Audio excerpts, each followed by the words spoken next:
깊이 생각한다는 것, 이것만큼 참 중요한 일은 없는 것 같습니다. 요즘 오늘 우리가 살아가는 세상은 깊이 생각하는 사람보다 빨리 생각하는 사람을 더 능력 있는 사람으로 여기는 듯한데요. 지난 4월 15일이었습니다. 김혜란 작가가 MBC에서 질문들이라고 하는 프로그램에 나와서 나누었던 그 인상 깊었던 대목 한 가지를 여러분들과 함께 소개하고 싶습니다. 이 김혜란 작가는요, 1980년 출생으로 충남 서산에서 자란 대한민국 소설가입니다.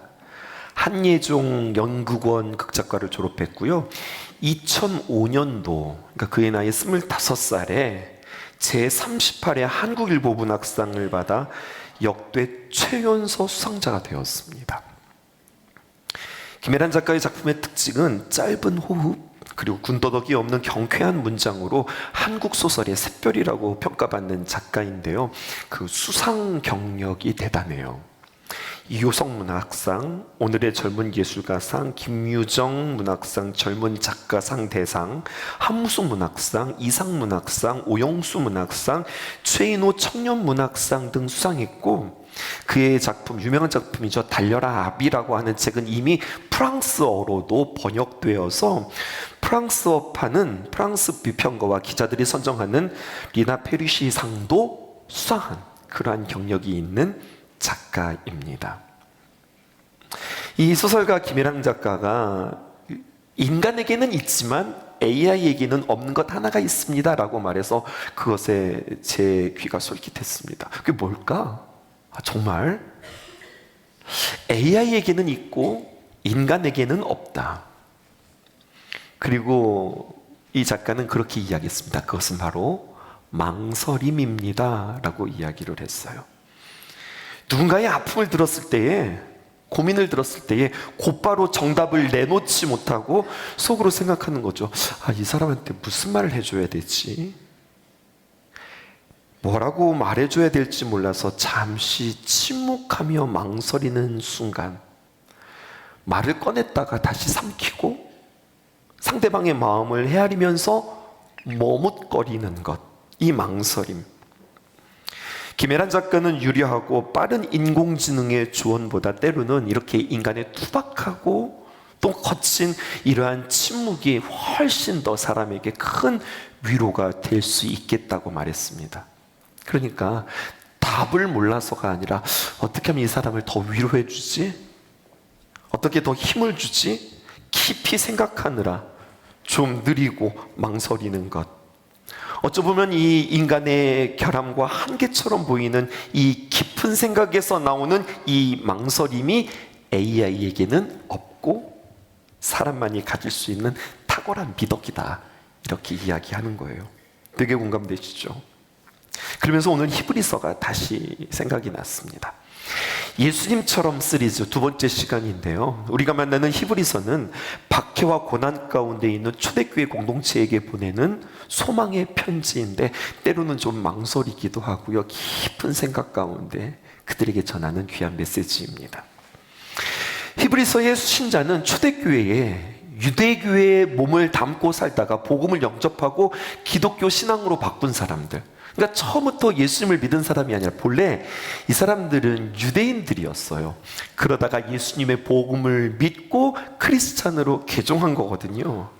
그러니까 많은 유대인들이 그들을 그냥 두지 않습니다. 엄청나게 핍박을 했죠.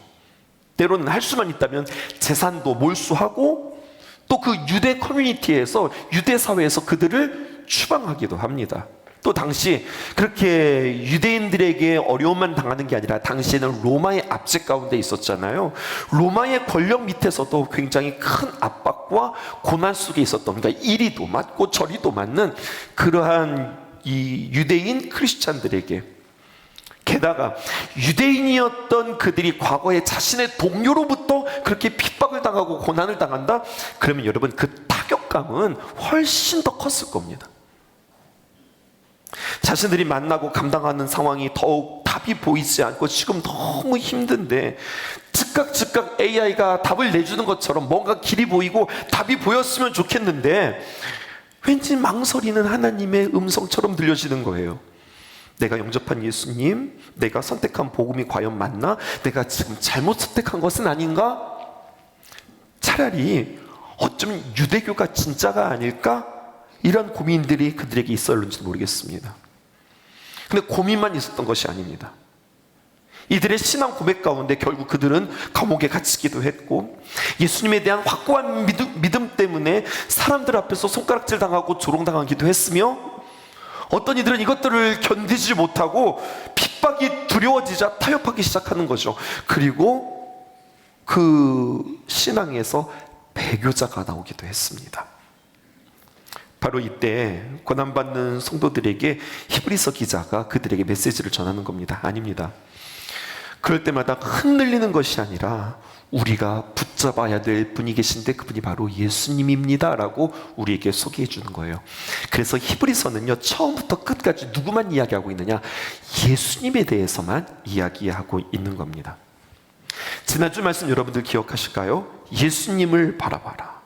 히브리서는 우리에게 믿음의 주요 또 온전케 하시는 이인 예수를 바라보자. 지난주 말씀이었거든요. 이게 무슨 말씀이었습니까?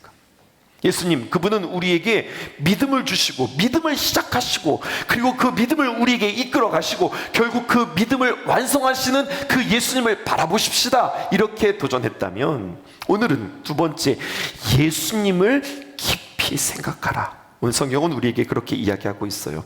히브리서 3장 1절입니다. 그러므로 함께 하늘의 부르심을 받은 거룩한 형제들아, 우리가 믿는 도리의 사도시며 대제사장이신 예수를 깊이 생각해라. 그러니까 오늘도요, 오늘 이 말씀 시간을 통하여서 지난주와 동일하게 우리는 두 가지 작업을 할 겁니다. 첫 번째, 예수님을 깊이 생각하라 라고 했으니 생각을 해야 되겠구나, 이것이 아니라 우리가 생각하는 예수님이 누구인지 오늘 또 소개하는 그 예수님에 대하여서 우리가 알아봐야 할 것이고요. 두 번째, 우리가 그러면 어떻게 생각할 것인가, 그 방법을 여러분들에게 소개하기보다는 이렇게 고난과 위기 속에서 예수님을 생각하고 주님을 생각하고 승리했던 한 샘플, 또다시 우리는 다윗을 초청해서 그의 모습을 통해서 이렇게 생각하는 거구나, 이렇게 승리하는 거구나, 이 두 가지 여러분들과 함께 배우고 싶습니다. 먼저 우리가 생각해야 될 그 예수님은 누구신가? 히브리서 3장 1절은 우리에게 이렇게 이야기합니다. 함께 읽읍시다. 시작. 그러므로 함께 하늘의 부르심을 받은 거룩한 형제들아, 우리가 믿는 도리의 사도이시며 대제사장이신 예수를 깊이 생각하라. 여러분들이 볼펜을 가지고 계시다면, 펜을 가지고 계시다면 사도라고 하는 부분과 그리고 대제사장이라고 하는 부분에 밑줄을 그어 보실까요? 오늘 우리가 주목해야 될 표현입니다. 이렇게 질문해 볼게요. 여러분, 성경 읽으시면서 예수님을 사도다라고 표현한 구절 보신 적 있으세요? 오늘 말고, 이 히브리서 말고 예수님을 사도로 표현한 다른 성경 보신 적 있으십니까? 또 예수님을 대제사장이다라고 표현한 다른 성경 보신 적 있으세요? 없으니까 제가 여러분들에게 질문하는 거겠죠. 근데 유일합니다. 히브리서만 예수님을 특별하게 사도라고 표현하고 그리고 대제사장이라고 표현해요. 다른 성경에서 예수님을 가리켜서 하나님의 아들, 구세주, 구원자 이렇게는 표현을 한다 하더라도 두 가지 표현, 예수님을 향해서 사도다, 그리고 대제사장이다, 이렇게 표현하는 것은 히브리서가 유일하다고요. 좀 더 깊이 보실까요? 첫 번째, 사도이신 예수님입니다. 히브리서 3장 1절에 보면, 그러므로 함께 하늘의 부르심을 받은 거룩한 형제들아, 우리가 믿는 도리의 사도시며, 다른 말로 표현하면 우리가 신앙 고백을 하는 그 신앙 고백의 사도시다 라고 표현하는 거예요. 히브리서는 왜 예수님을 좀 어울리지 않는 사도라고 하는 표현을 했을까요? 사도라고 하는 원뜻이 있습니다. 헬라어로 아포스톨로스라고 하는 이 뜻은 무슨 뜻이냐? 보냄을 받은 사람, 정권대사, 이렇게 해석하면 딱 어울리겠습니다. 예수님은요, 하나님께서 이 땅에 보내신 하나님의 전권대사라고 하는 의미로 사도라고 하는 이름을 붙이는 거예요. 이거 우리 한번 좀 깊이 생각해 볼 필요가 있습니다. 하나님께서 맡기신 가장 중요한 사명을 가지고 우리에게 보내신 분이 바로 예수님, 그 예수님을 사도라고 부른다고요. 나라와 나라 사이에는 대사관이 있고 그리고 대사라는 것이 있습니다. 대사는 어떻게 하느냐, 자신의 생각, 자신의 뜻을 말하는 자가 아니라 그는 그 파송한 그 국가를 대표하고 그 왕을 대표해서 그 통치자를 대표내서 그대로 전하는 사람이 대사인 겁니다. 그러니까 대사의 말은 그 나라의 입장과 그리고 그 나라의 왕의 말을 전하는 자들이고, 그 대사의 말의 권위는 곧 그 나라의 왕의 권위와 같다는 거예요. 예수님 마찬가지입니다. 우리가 예수님의 말씀에 귀 기울인다, 그러니까 야, 예수님 귀하신 분이니까 그분의 말씀에 귀 기울여지, 이런 것이 아니라, 단순히 예수님의 가르침을 듣는 것이 아니라, 예수님의 말씀은 그냥 자신의 말씀이 아니라 하나님의 대사로서의 말씀이라는 거예요. 그러니까 예수님의 말씀은 하나님의 말씀이라고 하는 말이죠. 대사니까, 사도니까. 그런데 그렇게 말씀하시는 하나님은 누구시냐? 우리에게 이렇게 이야기하는 거예요. 그 하나님은 우리의 창조주 하나님이시라는 거예요. 목사님 뭘 그렇게 새삼스럽게 그렇게 말씀하세요? 아니요, 오늘 이 창조주 하나님이라는 것이 우리에게, 이 히브리서 기자들에게는 특별히 더 와닿는 겁니다. 창조주 하나님, 창조하셨다, 우리를 만드셨다. 나를 만드신 하나님이시기 때문에 누구보다도 나를 잘 아시고, 우리 인생에서 내가 고장났어요, 그러면 나를 가장 잘 고치시는 분이 나를 창조하신 하나님이시고, 나를 너무나도 잘 아시기 때문에 나를 가장 잘 도와주시고 인도하시는 분이 그 하나님이시라는 거예요. 아멘이시죠? 그게 바로 창조주 하나님이신데, 그 창조주 하나님께서 예수 그리스도를 통하여서 우리에게 말씀하시니, 우리는 예수님의 말씀이 좋은 스승의 말씀이 아니라, 한 젊은 랍비의 말씀이 아니라, 하나님께서, 나를 창조하신 그 하나님께서 저 예수 그리스도를 통해서 나에게 말씀하신다, 이렇게 예수님의 음성을 들어야 된다고 오늘 히브리서 기자는 우리에게 이야기하는 거예요. 그러니까 여러분, 고난 만났을 때, 힘든 일들을 만났을 때 예수님이 어떻게 말씀하셨는지를 들으셔야 합니다. 그 예수님은 우리에게 사도였기 때문에 그렇습니다. 이런 논리인 겁니다. 이해되시죠? 또 한 가지 있습니다. 예수님은 누구시냐? 대제사장이신 예수님이라는 거예요. 똑같은 본문이지만 우리 함께 읽어보십시다. 히브리서 3장 1절 시작. 그러므로 함께 하늘의 부르심을 받은 거룩한 형제들아, 우리가 믿는 도리의 사도이시며 대제사장이신 예수를 깊이 생각하라. 오늘 여러분들 속에 히브리서 말하는 이 예수님, 특별히 히브리서 3장 1절에서 말하는 예수님에 대해서 확실히 새기고 가실 수 있겠죠. 첫 번째, 사도, 보냄받은 자라고 한다면, 두 번째, 예수님을 대제사장이라고 이야기하고 있습니다. 헬라어로는요, 아르케레우스라고 표현하는데, 쉽게 말하면 이런 겁니다. 다리를 놓는 사람, 이게 대제사장이라고 하는 뜻이에요. 즉, 하나님과 사람 사이를 이어주는 다리와 같은 역할이 대제사장이라고 하는 거죠. 그렇다면 대제사장의 역할은 선명해집니다. 우리 예수님은 무슨 일을 하시는 분이냐? 끊어진 관계를 다시 이어주시는 분이라고 하는 거예요. 어떻게요? 하나님 앞에 먼저 서십니다. 그리고 나를 대신해서, 우리 인간을 대신해서 우리의 연약함 대신 가져가시고, 우리의 문제 하나님 앞에 가져 나아가 용서와 긍휼을 구하시는 분, 바로 예수님이십니다. 뿐만 아니라 다리를 이어주시죠. 어떻게 해요? 우리 앞에 서서 하나님의 완전하신 그 길과 진리와 생명을 우리에게 보여주시는 분이 예수님이라는 거예요. 하나님 앞에 가서 우리 입장을 말씀해 주시고, 그리고 하나님의 귀한 마음과 뜻과 그 은혜와 생각들을 우리에게 말씀해 주시는 분.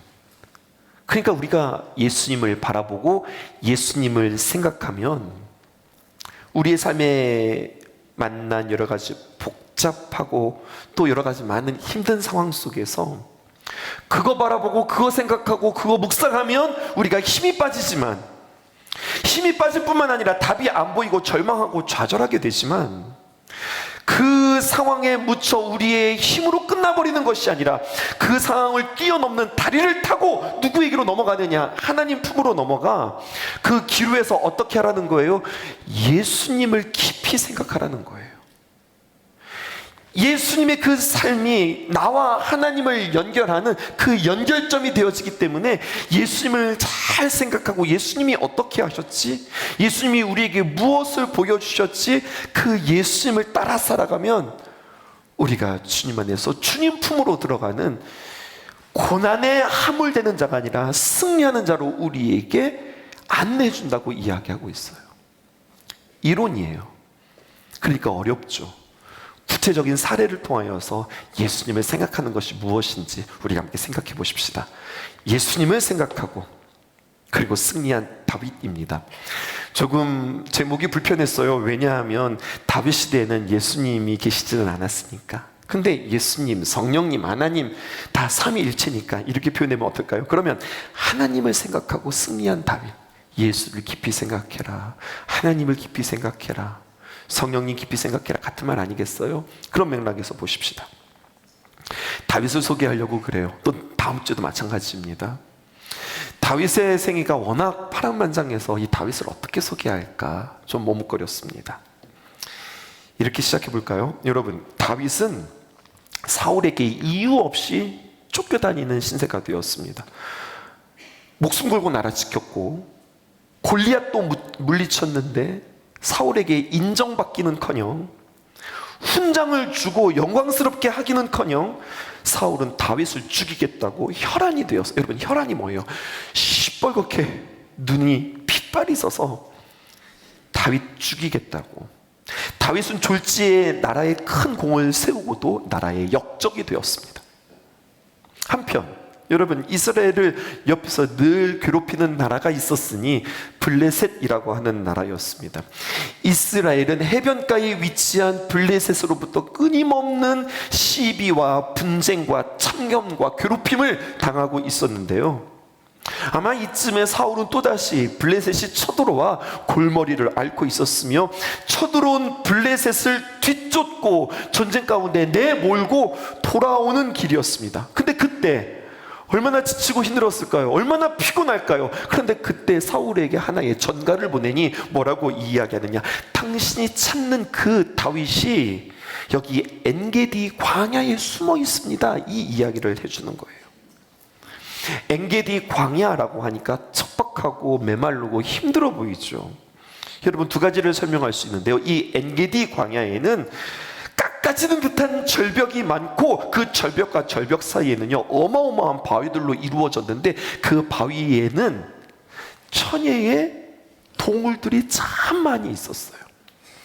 뿐만 아니라 이 엔게디 광야라고 했지만 지금도 그렇고 그 당시도 그렇고 엔게디에는요 유실수, 나무들이 많이 있었고 열매 맺는 나무들이 많아서 마치 오아시스를 앞에 형성합니다. 그래서 많은 지나가는 사람들이 숨거나 며칠씩 머물기에 아주 적당한 장소가 엔게디 광야예요. 여기에 누가 있다고요? 다윗이 숨었다는 거예요. 아마도 숨기 좋고 먹을 곳이 풍부했고 물이 넉넉했던 곳이기 때문에 이곳에 피했을런지도 모르겠어요. 그런데 사울이 소식을 듣습니다. 무슨 소식을 들어요? 엔게디 광야에 다윗이 숨었다고 하는 소식을 들어요. 그러자 전쟁에서 돌아오는 그 사울이 정예 병력 3,000을 또다시 소집합니다. 그리고 즉시 쫓아갑니다. 이런 사울 어떠세요, 여러분? 상식적이지 않습니다. 생각해 보세요. 방금 전까지 뭐 했다고요? 블레셋의 등장에 사울 왕은 군대를 이끌고 힘겨운 전쟁을 치르고 힘겹게 블레셋을 내쫓고 돌아오는 상황. 여러분, 더 정확하게 말하면 이 블레셋과의 전쟁은 큰 전쟁이 아닙니다. 이렇게 표현한 게 딱 맞습니다.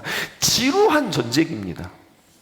들어왔다가 나가고 괴롭혔다가 나가고 정말로 힘들게 하는 것이 블레셋 전쟁이고 허구한 날 등장하는 이 블레셋에 이골이 난 상태이고 그대로 놔두고 방치할 수 없으니 크고 작은 여러 전쟁을 치르고 이제 힘겹게 막 전쟁을 치르고 돌아오는 직후 본인도 피곤하고 병사들도 지쳐 있는데 이러면 수련회를 마치고 와도 이렇게 피곤한데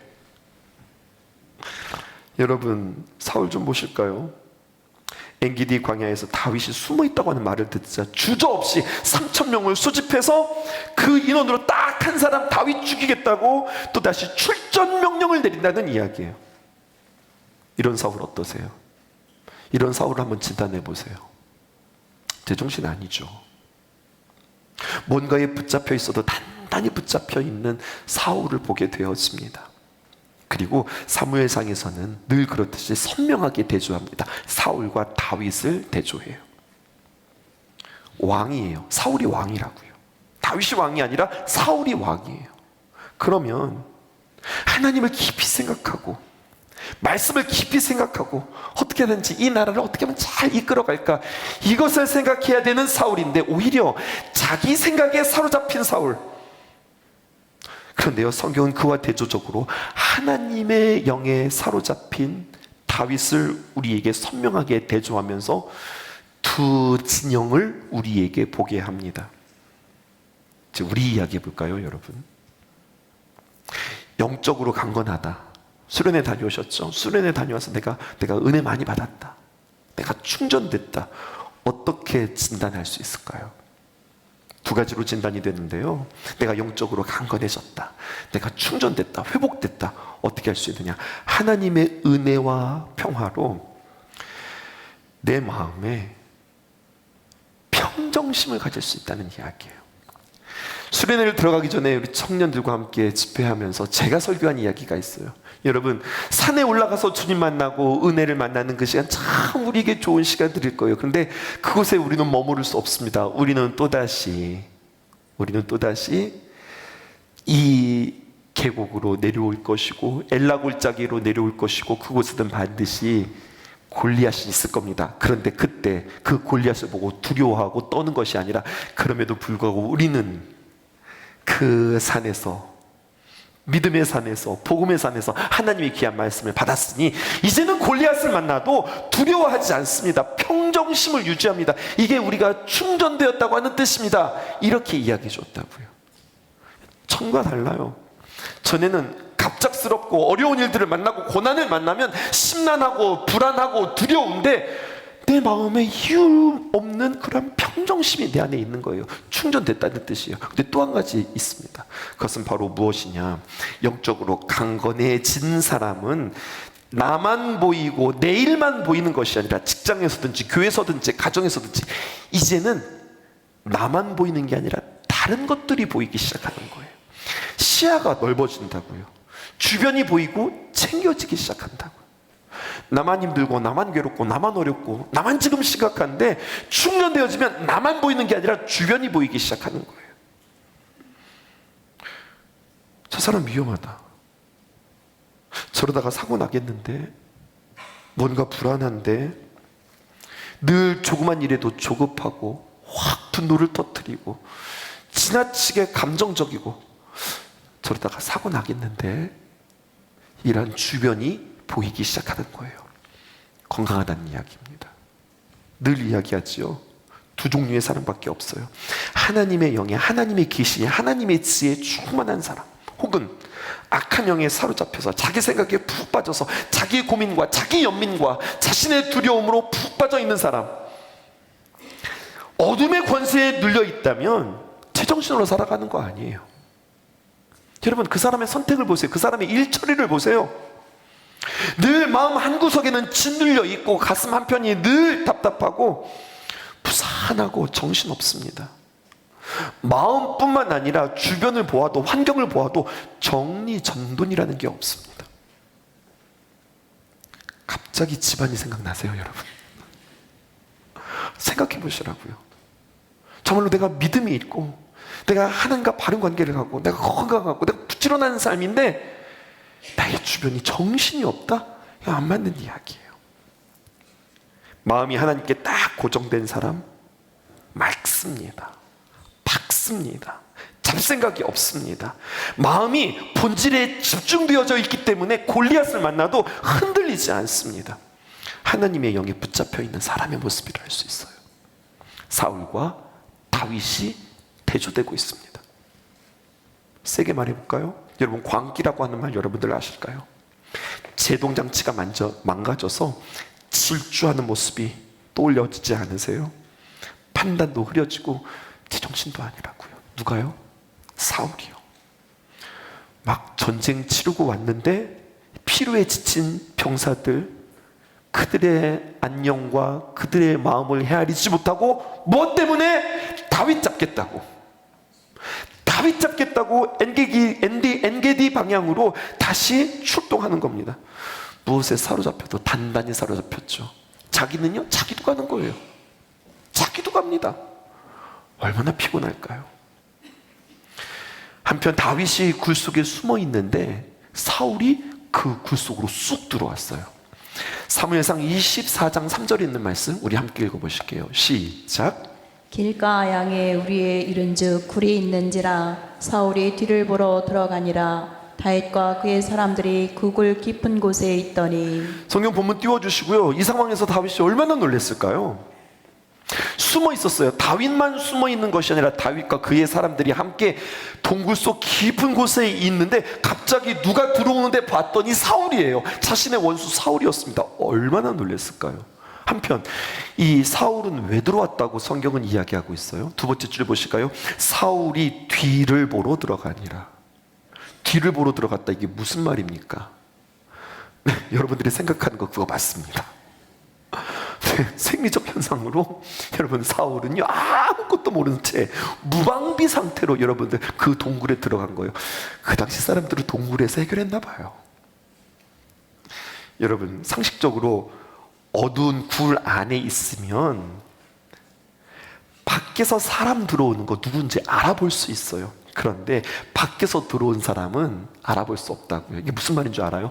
사울은 다윗을 봤다 못 봤다? 못 봤다. 근데 다윗은 사울을 봤다 못 봤다? 봤다라는 이야기예요. 그때 말이에요, 다윗에게는 기회입니다. 게다가 이런 무방비 상태로 뒤를 보고 있다고요.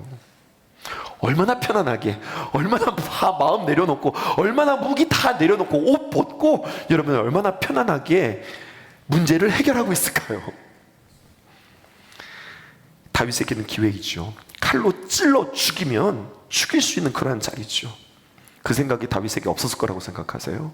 그 생각이 올라오죠. 근데 여러분 다윗 혼자가 아니라고요. 다윗 곁에는 다윗과 함께한 사람들이 있었어요. 근데 그들이 뭐라고 이야기한 줄 아세요? 다윗이요, 절호의 기회입니다. 복수할 수 있는 기회입니다. 심지어 뭐라고 이야기한 줄 아세요? 하나님이 주신 기회입니다. 그런데요, 그 상황에서 다윗은 자신을 생각한 것이 아니라 하나님을 생각하고 하나님의 마음에 집중합니다. 하나님이 기름 부으신 자를 내가 손댈 수 없다. 사울이 잘했다 못했다는 판단할 수 있는 거예요. 분별은 할 수 있는 거예요. 하지만 심판은 하나님께 있다. 이것만큼은 분명했습니다. 여러분, 하나님이 기름 부으신 자를 내가 손댈 수 없다. 이게 무슨 시간인 줄 아세요? 나 자신을 죽이는 순간, 나 자신을 부인하는 시간. 여러분, 이것을 신학적으로 표현하면 십자가를 사용하고 십자가를 지는 순간입니다. 심판은 하나님이 하신다. 사울이 잘못한 일은 하나님이 심판하실 거다. 여러분, 하나님을 생각하잖아요. 그럼 하나님만 생각하는 게 아니에요. 하나님을 생각하면 바로 무엇이 생각되느냐? 내가 생각되어져요. 내가 누구인지가 생각되는 겁니다. 나는 누구라고 해석하는 거예요? 나는 하나님이 아니다. 이렇게 생각되어지는 거예요. 하나님이 하실 심판을 내가 함부로 하지 않는다. 정확하게 선을 긋는 거죠. 여러분, 다윗이 하나님과 마음이 합했다. 그냥 되는 거 아니었습니다. 이런 순간이 있었던 거예요. 여러분들에게도 도전합니다. 얼마나 좋아요. 야, 다윗이 하나님과 마음이 합한 사람이 되었대. 우리도 그런 사람 되고 싶다. 여러분, 이것은 그냥 내가 그렇게 바람으로 되는 게 아니에요. 그런 순간이 온다니까요. 그런 기회가 온다고요. 그런 선택의 기회가 온다고요. 그때 선명한 십자가의 흔적이 저와 여러분들에게 있기를 원합니다. 여러 명이 생각났어요. 나폴레옹이 생각났습니다. 여러분, 나폴레옹이 뭐라고 이야기한 줄 알아요? 내 사전엔 불가능이란 없다. 여러분, 프랑스의 왕 루이 14세, 자칭 태양왕입니다. 그는 뭐라고 이야기했는 줄 아십니까? 짐이 곧 국가다. 똑같은 말을 사울도 했습니다. 사울 왕도 했어요. 뭐라고 이야기했느냐? 내가 이스라엘의 왕이다. 왕 맞죠? 근데 당신이 그렇게 말해서는 안 돼. 사람들은 당신이 이스라엘의 왕입니다 라고 이야기하죠. 아니에요. 내가 왕 아닙니다. 진짜 왕은 하나님이 왕이십니다 라고 말해야 되는 거예요. 근데 어떻게 할게요? 사무엘상 15장 12절 하반절 보실까요? 어떤 사람이 사무엘에게 말하여 이르되, 이르는 거예요. 있잖아요, 사울이요, 갈멜에서 이르러 자기를 위하여 전쟁에서 이기고 기념비를 세우고 발길을 돌려 길갈로 내려갔다. 참, 이 이야기를 지금 사무엘에게 이르는 거예요. 여러분, 사울이 어떤 왕인 줄 아십니까? 초기에 사울 왕이 어떤 왕인 줄 아세요? 사울 왕 잘생겼습니다. 키도 큽니다. 게다가 얼마나 겸손했는지 모릅니다. 사무엘이 그를 향해서 기름 부으려고 할 때 나는 자격이 없습니다라고 숨었던 자예요. 그렇게 겸손했던 자예요. 근데 그가 이렇게 변했습니다. 어떻게 변했어요? 자기를 위하여 기념비를 세울 정도로. 또 이런 말도 합니다. 사무엘상 18장 8절에 있는 말씀, 사울이 그 말에 불쾌하여, 아니 무슨 말을 들었는데 이런 노래를 들었어요. 사울은 천천히요, 다윗은 만만이라. 뭐? 나 천이라고? 다윗은 만이라고? 이게 불쾌했어요. 그리고 노합니다. 어떻게 노했느냐? 심히 노했다고 이야기합니다. 그리고 다윗에게는 만만을 돌리고 나에게는 천천만 돌렸어. 그러니 그가 더 얻을 것이 나라 말고 무엇이냐라고 하면서 그가 분노했다고요. 사울과 같은 어리석음에 빠지지 않고, 함부로 말하지 않고, 함부로 행동하지 않는 저와 여러분들 되었으면 좋겠습니다. 우리 십자가 앞에서, 여러분, 나는 죄인입니다. 여러분, 이 말은 주님 나를 용서해 주세요 이런 뜻도 되지만, 나는 죄인입니다, 그러니 나는 하나님의 도움이 필요한 자입니다, 이렇게 고백하는 거예요.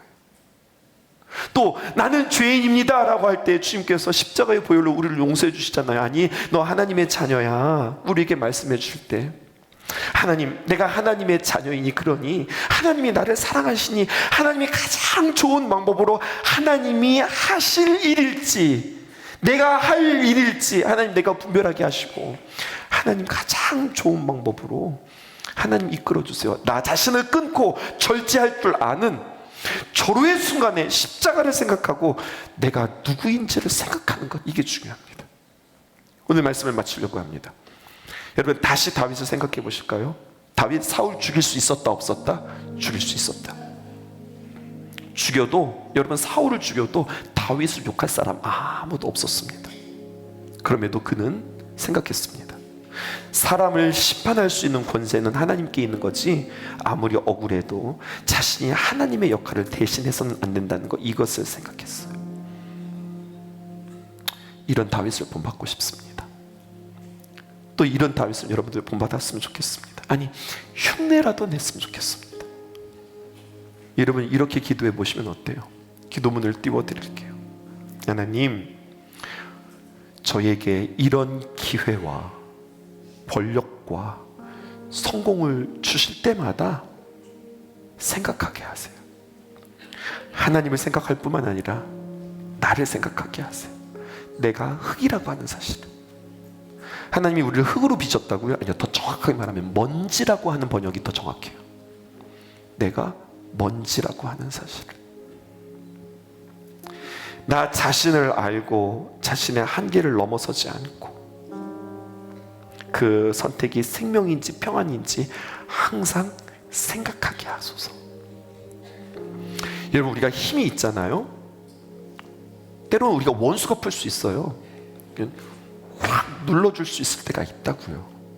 근데 그때 뭐를 생각하시냐면, 얼마나 통쾌하게요, 얼마나 시원하게요, 얼마나 짜릿할까요? 근데 그 감정은 잠시이고 그 다음에 밀려오는 마음이 시원하지 않아, 기쁘지 않아, 평안하지 않아. 게다가 그러고 나면 글쎄 나는 살 수 있을런지도 몰라도 그는 죽는 거예요. 그는 살 수 없는 거예요. 하나님의 생각은 생명과 평안이라고 이야기했습니다. 예수님을 생각하라. 예수님은 어떻게 했어요? 나 살고 너 죽어라가 아니라 너 살고 내가 죽는다. 여러분, 이게 예수님의 생각 아닐까요? 감히 우리가 그 예수님을 따라할 수 있을까요? 흉내낼 수 있을까요? 그렇게 닮게 해달라고 여러분 열심히 기도하셔야 그렇게 하실 수 있는 겁니다. 오늘 말씀의 적용 문장입니다. 우리 함께 고백해 보실까요? 시작. 할 수 있는 일이라 해도 다 해서는 안 됩니다. 다시, 할 수 있는 일이라 해도 다 해서는 안 됩니다. 할 수 있기에 해야 하는 일이 있는가 하면 할 수 있지만 해서는 안 되는 일이 있고, 할 수 있어도 하지 말아야 할 일이 있습니다. 할 수 있는 일 앞에서 예수님을 생각해야 합니다. 이거 구별하지 못하고 예수님 생각하지 못하고 하나님 생각하지 못하가 그리고 질주하다가 패가망신당한 사울을 우리는 봅니다. 마치 자기가 뭐냐? 하나님인 양. 마치 자기가 무엇이냐? 자기가 진짜 왕인 양. 불쌍한 인생을 우리는 마주했어요. 하지만 자신의 한계를 알고 하나님이 하실 일과 자신이 할 일을 분별하여서 할 수 있지만, 할 수 있었어요. 멈추어서서 예수님을 생각하고 하나님께 맡길 줄 아는 다윗을 보았다고요. 그러한 훌륭한 믿음이, 그렇게 예수님을 생각하는 그 생각이 저와 여러분들에게 있었으면 참 좋겠습니다. 이 상황에서 예수님이라면 어떻게 하셨을까? 예수님을 생각하고 예수님이라면 어떻게 말씀하셨을까? 예수님이라면 어디에 더 열정을 내셨을까? 그 예수님 닮게 해달라고 기도하는 저와 여러분 되어지기를 주님의 이름으로 축복합니다.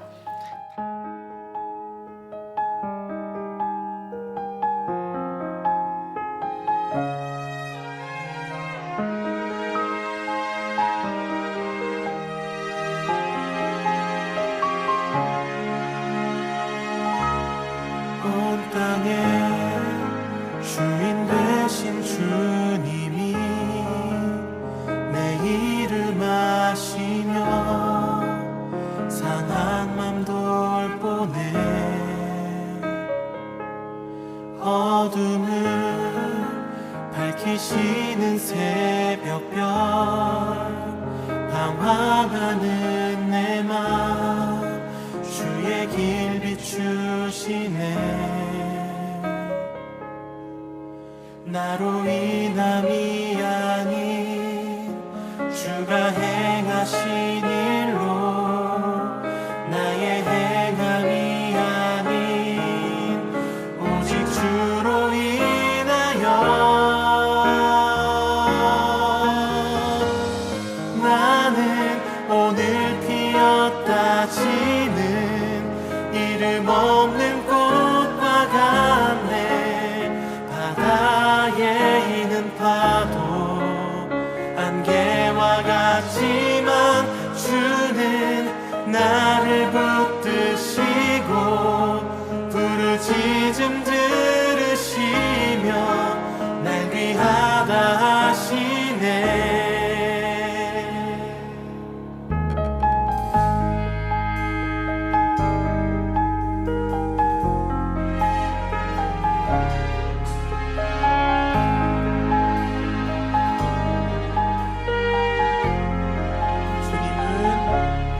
주님은 나의 죄를 보시고 사랑의 눈으로 날 일으키시네. 바다를 잠잠하게 하시듯 내 영혼의 폭풍 고요케 나로 인함이 아닌 주가 해